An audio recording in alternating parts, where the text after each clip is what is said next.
दोस्तों, हम देखते हैं कि दुनिया में लोग तरह तरह के मोह से ग्रस्त होते हैं। किसी को शराब का मोह तो किसी को गाड़ी का मोह तो किसी को पुत्र का मोह तो किसी किसी को धन का मोह। जिसे मोह हो जाता है और जब वह व्यक्ति या वस्तु दूर हो जाती है तो उसे कुछ भी अच्छा नहीं लगता। कोई कोई तो खाना पीना भी छोड़ देते हैं। हम जानना चाहते कि मोह की असली वजह कहाँ है।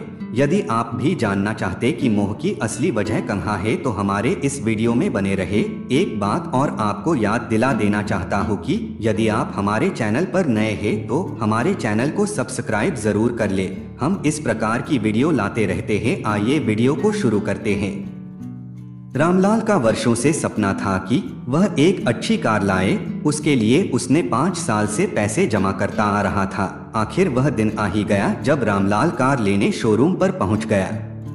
कार लेने के ठीक 8 दिन बाद उसकी पत्नी व उसके दोनों बेटे रामलाल के ससुराल में शादी के कार्यक्रम में जाने के लिए घर से निकले ही थे कि 10 किलोमीटर की दूरी पर रामलाल की कार का एक बड़े ट्रक से एक्सीडेंट हो गया और उसमें ड्राइवर सहित उसकी पत्नी व दोनों बेटे भी मारे गए। अब तो रामलाल की हालत खराब हो गई।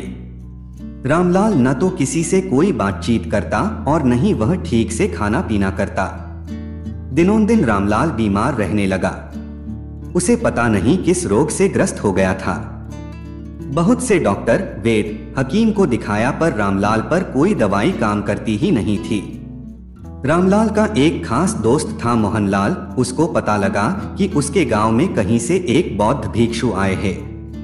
मोहनलाल ने रामलाल को बताया कि अपने गांव में एक बौद्ध भिक्षु आए हैं और उनके पास सभी बीमारी का इलाज होता है। क्यों न हम भी उनके पास चले, शायद हमें कोई इलाज मिल जाए, शायद कोई दवाई काम कर जाए और तुम फिर से पहले जैसे हो जाओ। दोनों ने भिक्षु के पास जाने का निर्णय लिया और दोनों भिक्षु के पास पहुंच गए। जब रामलाल और मोहनलाल भिक्षु पास पहुंचे तो उस समय भिक्षु अपने ध्यान में बैठे थे। दोनों ने देखा कि भिक्षु के चेहरे पर गजब की शांति है। उनके चेहरे पर गजब का तेज है जो हर किसी को आकर्षित कर लेता था। थोड़ी देर बाद जब भिक्षु अपने ध्यान से उठे तो दोनों ने रामलाल की पूरी कहानी भिक्षु को बताई। भिक्षु ने उनकी कहानी सुनने के बाद बौद्ध भिक्षु ने रामलाल व मोहनलाल को एक कहानी सुनाना शुरू किया। एक बार एक गुरु और उनका शिष्य एक दिन जंगल में यात्रा कर रहे थे। शिष्य हमेशा गुरु के साथ ही रहा करता था। जहां भी गुरु जाते शिष्य भी उनके साथ ही जाता। इस बार शिष्य ने अपने गुरु में एक नई अजीब बात देखी।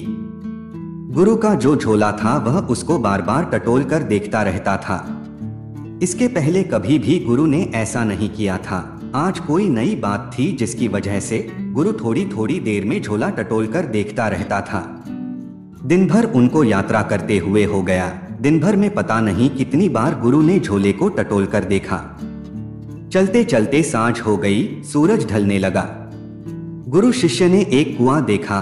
गुरु ने झोला शिष्य को देते हुए कहा, इसको संभाल कर रखना, और गुरु कुएं से पानी निकालने लगा। इसके पहले भी गुरु ने शिष्य को झोला दिया, न जाने कितनों घाटों पर झोला दिया। आज के पहले कभी नहीं बोला झोला संभाल कर रखना। शिष्य ने देखा कि आज गुरु कुछ ज्यादा चिंतित हो रहे हैं।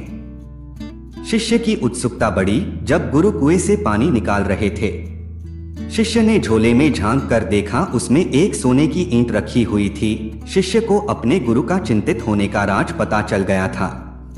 शिष्य ने सोने की ईंट को खेत में गड्ढा खोदकर दबा दिया और मिट्टी की ईंट को झोले में रख दिया। बीच में गुरु ने एक बार शिष्य को याद दिलाया, ध्यान रखना। शिष्य ने बोला, जी गुरुदेव, आप बेफिक्र रहे, मैं बराबर ध्यान रख रहा हूँ। गुरु शिष्य ने मिलकर वही बैठकर नाश्ता किया और पानी पिया। बीच बीच में गुरु झोले पर भी बराबर नजर बनाए हुए था। जैसे ही नाश्ता किया आगे बढ़ने को चलने लगे। आज गुरु बोझ शिष्य पर डालने को तैयार नहीं था। झोला गुरु ने वापस अपने कंधे पर टांग लिया और संतुष्ट हो गया कि ईंट बराबर झोले में है। धीरे धीरे रात बढ़ने लगी और पास में कोई गांव दिखाई नहीं देता था। रात का समय है, हम लोग जंगल में है, अंधेरा है, चोर डाकू लुटेरे हम पर हमला कर सकते हैं। हमें कोई गांव तो क्या, किसी गांव की कोई रोशनी भी दिखाई नहीं देती। कोई भी घटना हो सकती है। गुरु जब ये शिष्य को बोल रहा था तो शिष्य हंस रहा था। कोई 2 मील चलने पर गुरु को याद आया कि शिष्य हंसता था। गुरु ने शिष्य से पूछा, तू हंसता क्यों था? शिष्य ने गुरु से कहा, आप निश्चिंत हो जाएं, मैं आपकी चिंता का कारण तो मैं कुएं के पास ही फेंक आया हूं। तब गुरु ने घबराकर झोला देखा तो उसमें मिट्टी की ईंट रखी हुई है। सोने की ईंट तो जा चुकी थी। एक पल को तो सदमा लगा, एक क्षण को तो छाती की धक धक जा चुकी, सांस रुक गई होगी। लेकिन फिर बोध हुआ।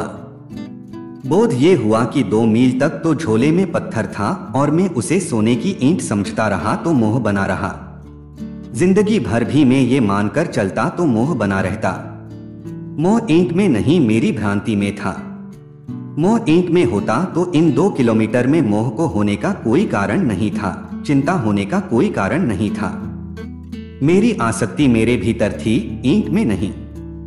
मैं जिंदगी भर भी आसक्त रह सकता था अगर यह भ्रांति बनी रहती कि ईंट सोने की है। तत्काल भ्रांति टूट गई कि ईंट पत्थर की है। झोला वहीं गिरा दिया, खिलखिलाकर हंसा और वहीं बैठ गया।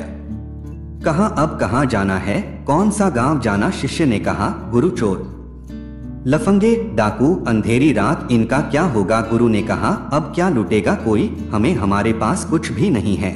यह कहानी सुनाने के बाद भिक्षु ने रामलाल से कहा कि देखा आपने, आसक्ति सोने की ईंट में नहीं उस गुरु के अंदर ही थी। इसी प्रकार आपका मोह आपकी कार पत्नी बेटे में नहीं, आपके अंदर समाया। जो भी आया है इस संसार में सभी का अंत होना निश्चित है। इससे क्या फर्क पड़ता है कब किसका अंत होना है, परंतु अंत होना निश्चित है। यह कथा सुनने के बाद रामलाल को समझ में आ गया, सच में मुझ में मोह समाया हुआ है। उसे समझ आ गया था और वह वापस कुछ कुछ बदलने लगा, थोड़ा स्वास्थ्य में सुधार होने लगा। तो देखा दोस्तों आपने, मोह किसी व्यक्ति वस्तु में नहीं हमारे अंदर ही छुपा होता है। आवश्यकता है उस मोह को निकालकर बाहर करने की। दोस्तों कहानी कैसी लगी कमेंट करके जरूर बताएं। धन्यवाद।